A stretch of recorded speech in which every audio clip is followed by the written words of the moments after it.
falta de dinero, no puedes pagar tus compromisos, sientes un peso terrible en tu corazón, o estás desempleado, te falta salud, o hay problemas terribles en la familia, no te desesperes. Mientras peregrinemos en este mundo siempre van a haber dificultades. Somos peregrinos, querido. Pero aún así las dificultades duran poco. La noche, por más oscura que sea, dura 12 horas. Después sale el sol. Paciencia, calma. Quiero que sepas que oro por ti.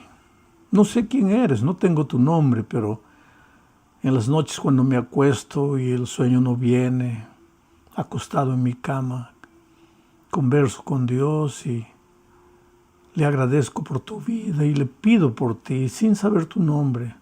Le digo, Dios mío, extiende tu mano maravillosa para toda esa gente linda que se conecta para escuchar los comentarios cada semana. No estás solo, querido. Que Dios te bendiga. Cuídate. Vamos a meditar en la lección número 4 para el 24 de julio del año 2021. El título de la lección es El costo del descanso, el precio del descanso. En otras palabras, ¿cuánto pagas por el descanso?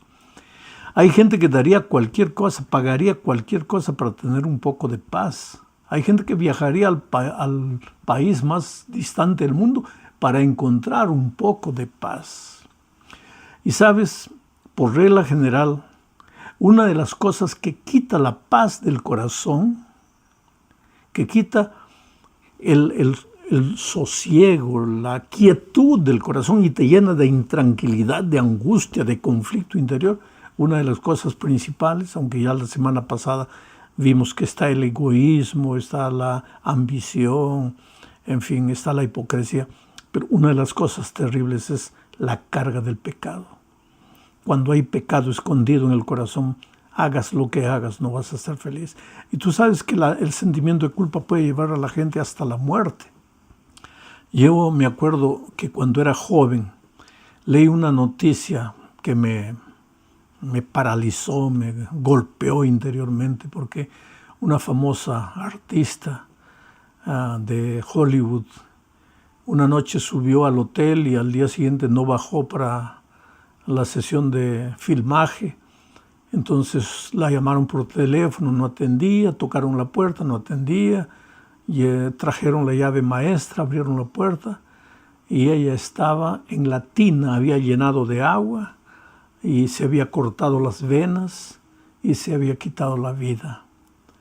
Pero en la mesa de noche había una carta que ella dejó escrita y decía: yo no me suicidé, me asesinaron.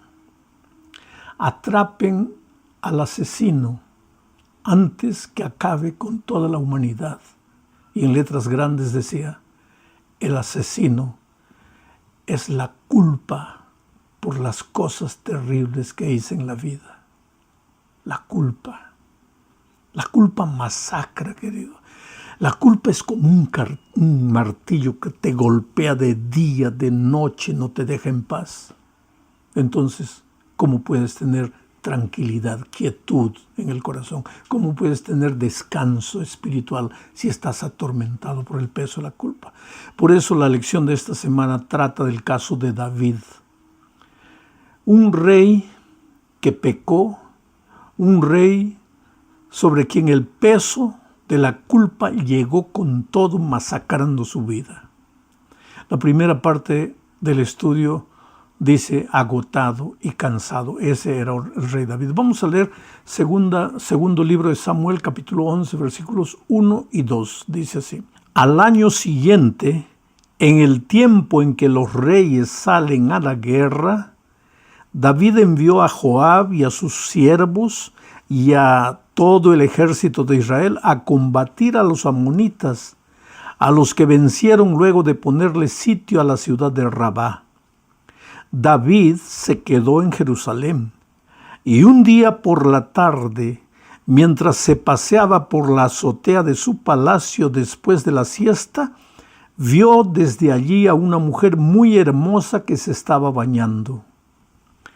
Tú conoces bien la historia de David, pero vamos a revisar algunos detalles que están relacionados con la culpa. El texto dice que en el tiempo en que los reyes salen a la guerra, los reyes no salían para la guerra en el tiempo del invierno crudo de aquellas tierras bíblicas. Eran tiempos buenos. Entonces, si un país quería guerrear contra otro, quería pelear contra otro, no mandaría a sus soldados a morir en el invierno.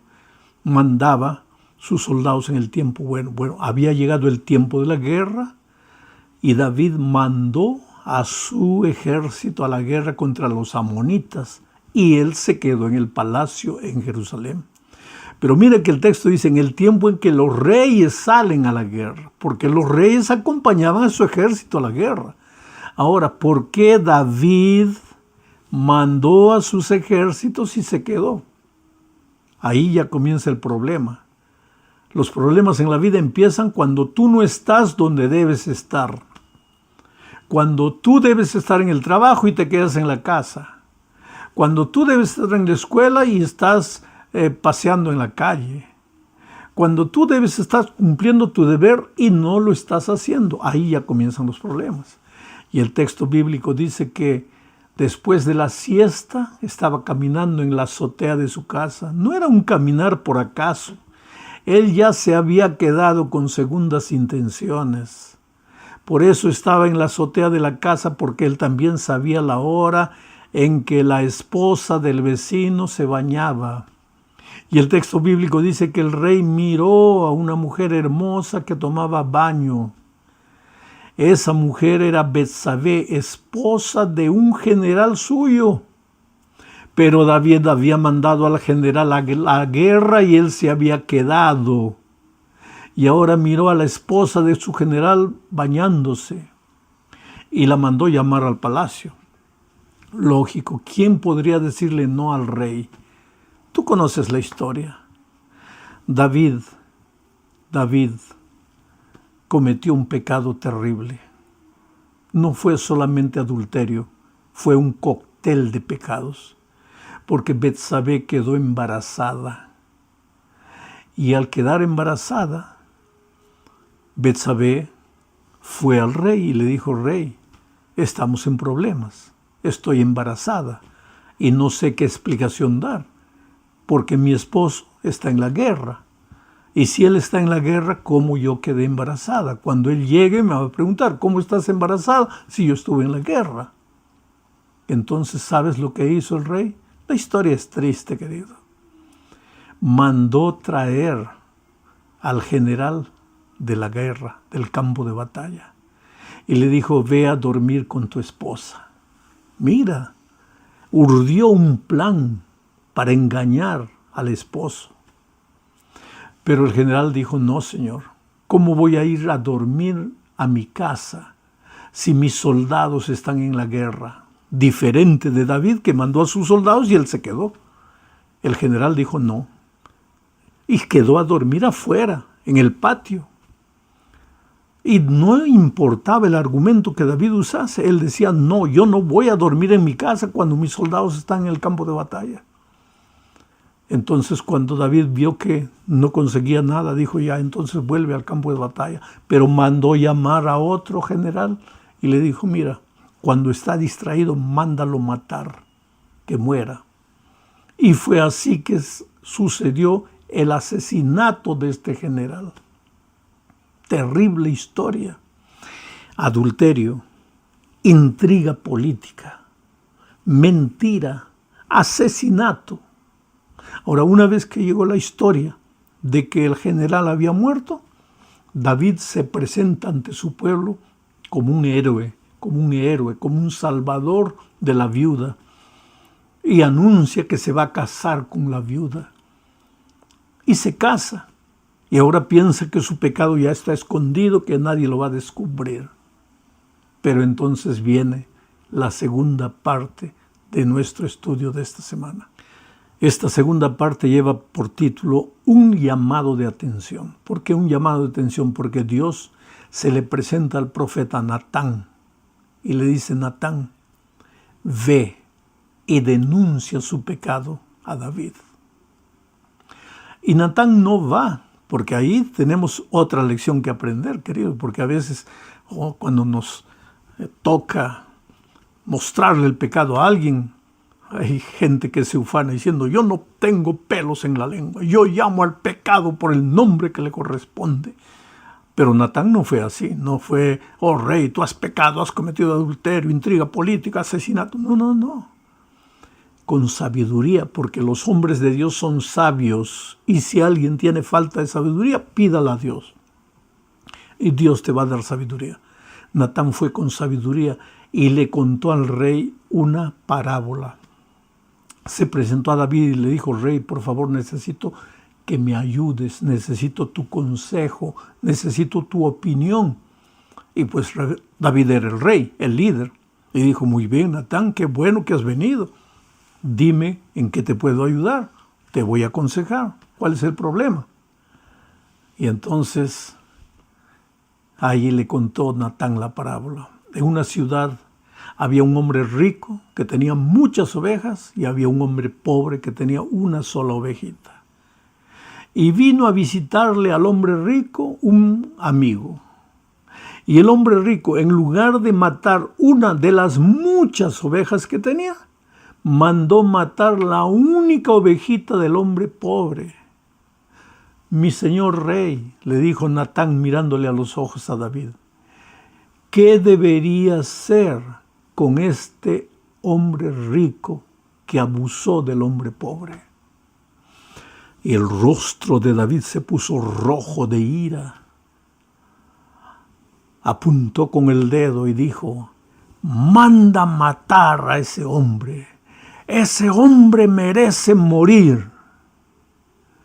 Y el profeta lo miró y le dijo, rey, ese hombre eres tú. Tenías todas las mujeres del reino, pero tomaste la única esposa de tu general. Y en ese momento el mundo le cayó encima a David. ¿Cómo estuvo listo a levantar el dedo cuando se trataba del pecado de otro? Pero ahora se dio cuenta que él era el propio pecador y salió desesperado en la noche oscura. Permíteme imaginar un poco esto. Y corrió y corrió y corrió desesperado, la culpa diciendo, muere, tú mismo te has condenado, tú has dicho que ese hombre debe morir, pues entonces ahora muere, suicídate, quítate la vida, tú no mereces vivir. Y él lloraba en medio de la oscuridad hasta que llegó a una cueva y entró a la cueva y cayó de rodillas y ahí, arrodillado en esa cueva, escribió el Salmo 41. El Salmo 51. Y de ese Salmo 51 yo te voy a leer, para comenzar, los versículos 1 al 3. Ahora imagínate, una noche oscura, David en una cueva húmeda, con el peso de la culpa abrumándolo, con la voz de la conciencia diciéndole que era un pecador miserable y que merecía morir. Ahora él llorando expresa estas palabras al Señor su Dios y dice, Dios mío, por tu gran misericordia, ten piedad de mí. Por tu infinita bondad, borra mis rebeliones. Lávame más y más de mi maldad. Límpiame de mi pecado. Reconozco que he sido rebelde. Mi pecado está siempre ante mis ojos. Oh, querido, qué tremenda oración. Oh Señor, no hay nada bueno en mí. Soy basura, soy pecado. Cuando se trató del pecado de otro, cómo me apresuré a levantar mi dedo y apuntar el pecado ajeno. Pero ahora comprendo que yo soy el pecador. Señor, perdóname, lávame, límpiame, purifícame. Y querido, cuando tú arrepentido clamas a Dios, la palabra no sale de tu boca y la respuesta divina ya llega a tu vida. Y Dios lo perdonó. Pero el hecho de que Dios perdona no quiere decir que no vamos a sufrir las consecuencias. Por eso yo siempre digo, querido, que Dios nos libre de caer en el pecado, pero que Dios nos libre de sufrir las consecuencias, porque el pecado, por más horrible que sea, Dios no nos perdona, Dios nos perdona, pero las consecuencias, Dios no nos libra de las consecuencias. Y las consecuencias para David fueron terribles. Ese niño que esperaba a Betsabé murió. Y David sabía que era consecuencia de su pecado. Sus hijos pelearon unos con los otros. Uno de los hijos quiso violar a su hermana. Y cada vez que aparecía un problema familiar, David sabía, es mi culpa, es mi culpa, es mi culpa, porque el martillo de la culpa es así. Su hijo Absalón se rebeló contra él. Y la conciencia le decía, tú eres el culpable. Qué buen ejemplo le diste a tus hijos. Pero querido, aún las consecuencias pasan. Y aunque Dios no nos libre de las consecuencias, Dios nos da las fuerzas para cargar las consecuencias, para soportar las consecuencias. Pero el perdón de Dios es absoluto. En el momento que tú clamas, el perdón llega a tu vida y ahora ya no tienes inquietud en el corazón, ahora ya tienes paz en el corazón.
Pero ahora vamos al Salmo 51, 7 al 10.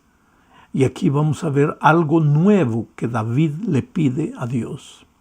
La oración dice, purifícame con hisopo y estaré limpio. Lávame y estaré más blanco que la nieve. Lléname de gozo y alegría y revivirán estos huesos que has abatido.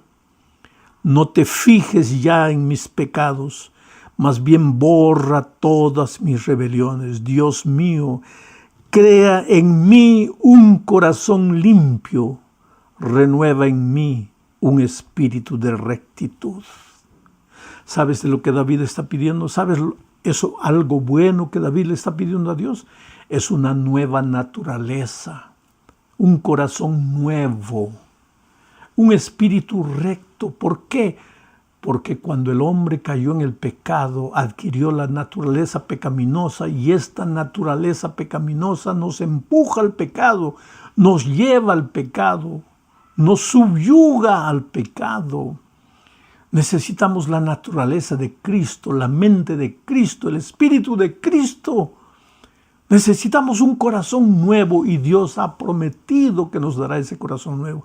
Por eso la oración de Juan es, el que confiesa sus pecados, Dios le perdonará y lo limpiará de toda maldad. Porque nosotros no necesitamos solo el perdón, necesitamos la purificación. No necesitamos solo la justificación, necesitamos la santificación.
En la justificación Dios lleva sobre sí nuestros pecados, pero en la santificación Dios purifica la fuente de nuestro corazón. Trabaja con nuestro corazón nuevo, nos enseña a andar en sus caminos, porque ¿de qué valdría solamente el perdón si continuamos cayendo y maltratándonos y maltratando a las personas y maltratando el corazón de Dios? Ahora, me impresiona la última parte de este estudio bajo el título de Reflectores de Luz. Mira la oración de David. Una vez perdonado, purificado, en el versículo 13, estamos analizando el Salmo 51, él dice lo siguiente: así, una vez que me hayas purificado, así instruiré a los pecadores en tus caminos, así los pecadores se volverán a ti. Es que la vida del cristiano que ha sido perdonado y que está siendo santificada por el Espíritu no está completa hasta que ese cristiano busque a otra persona y traiga a esa persona para Cristo. Por eso el propio David clama por perdón, clama por purificación, clama por un corazón nuevo, clama por un espíritu recto, pero dice de esta manera, así, entonces yo instruiré a los pecadores en tus caminos, les enseñaré la palabra de Dios a ellos, los traeré a tus pies.